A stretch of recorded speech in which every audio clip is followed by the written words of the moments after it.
Well, hello everyone, it's Danang bercerita and welcome to my channel.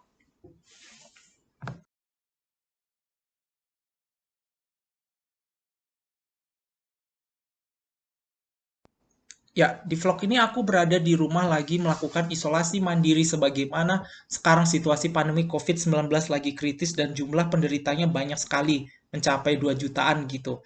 Apalagi di luar sana para tenaga kesehatan sedang struggling atau berjuang dalam menyembuhkan para pasien COVID-19 dan para sukarelawan kita ikut serta membantu untuk mengubur para pasien COVID-19. Karena situasi lagi kritis, aku sebisa mungkin menjaga kesehatan dalam diriku sendiri dan membatasi aktivitasku. Dulu, sebelum pandemi COVID-19 melanda dunia, aku suka sekali traveling ke luar negeri. Ya, negara yang paling memorable menurutku adalah Kamboja dan Vietnam. Kenapa Kamboja dan Vietnam adalah negara yang paling memorable bagi aku? Karena kedua negara tersebut memiliki tempat-tempat yang memiliki cerita sejarah.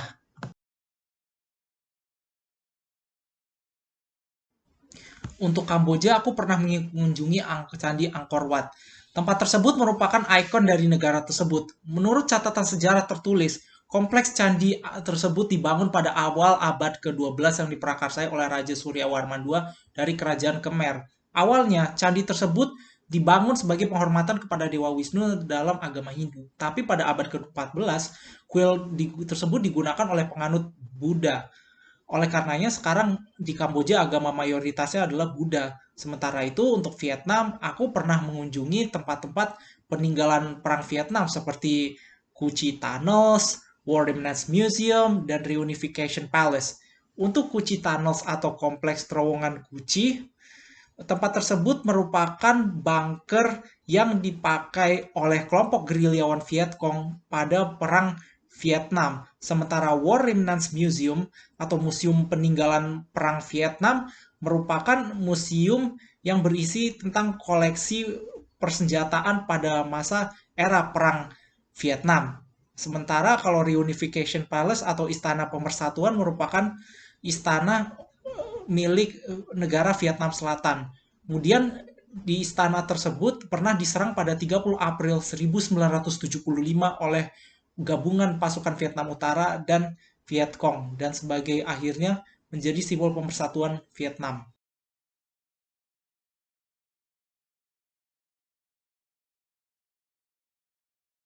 Dampak dari pandemi COVID-19 ini akhirnya kita harus melakukan PSBB atau pembatasan sosial dalam berskala besar dalam rangka meredam penyebaran penyakit coronavirus disease 19 atau COVID-19. Nah, sehabis itu muncullah dengan istilah PPKM Mikro atau pemberlakuan pembatasan kegiatan masyarakat berbasis mikro. Ya, dengan diadakannya PPKM Mikro, ada memberi dampak seperti transfer ilmu pengetahuan diadakan melalui Zoom. Hal ini termasuk perkuliahan, kegiatan belajar mengajar di sekolah-sekolah, dan workshop, seminar harus dilakukan secara online atau daring. Tidak seperti sebelum-sebelumnya yang dimana semua bisa belajar tatap muka dan berinteraksi langsung antara murid dan guru, mahasiswa dan dosen. Dan sekarang akibatnya semua harus via Zoom.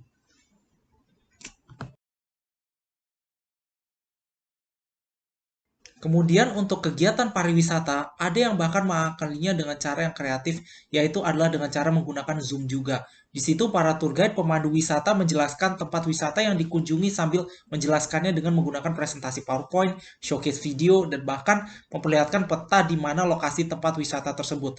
Hal inilah yang dilakukan oleh komunitas tour JKT Good Guide yang biasanya mengadakan walking tour di daerah Jakarta sebelum pandemi COVID-19 ini sekarang semuanya via online. Sama halnya dengan kegiatan pendidikan juga. Nah, dalam kesimpulan, keduanya, baik dunia pariwisata maupun dunia pendidikan melakukan hal yang sama, yaitu adalah transfer ilmu pengetahuan melalui aplikasi Zoom. Sementara itu, dalam rangka menanggulangi penyebaran penyakit COVID-19 ini dengan cara vaksinasi. Ya, vaksinasi adalah tindakan penyuntikan vaksin dalam tubuh agar diri orang tersebut dilindungi dari virus. Vaksin ini ibaratkan perisai untuk melindungi dari serangan pedang. Ya, seperti yang kita dengar di media online, kita mendengar beragam nama vaksin seperti Sinovac, AstraZeneca, Pfizer, dan BioNTech. Negara-negara tersebut berlomba dalam rangka menemukan vaksin yang manjur untuk menanggulangi virus COVID-19. Dan saya pribadi sudah divaksinasi 2 kali oleh vaksin Sinovac yang berasal dari Tiongkok.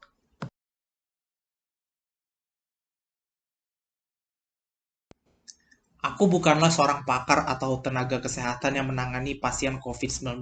Yang aku hanya bisa lakukan adalah berdoa supaya pandemi ini bisa mereda dan kita bisa melakukan aktivitas normal seperti dahulu kala. Selain itu, dengan dipercepatnya program vaksinasi COVID-19, insya Allah kita bisa menanggulangi pandemi COVID-19 ini dengan baik dan benar. Dan jangan lupa, ingat selalu protokol kesehatan, memakai masker kemanapun Anda pergi, mencuci tangan, mengonsumsi vitamin agar meningkatkan daya tahan tubuh, dan menjaga jarak. Terima kasih.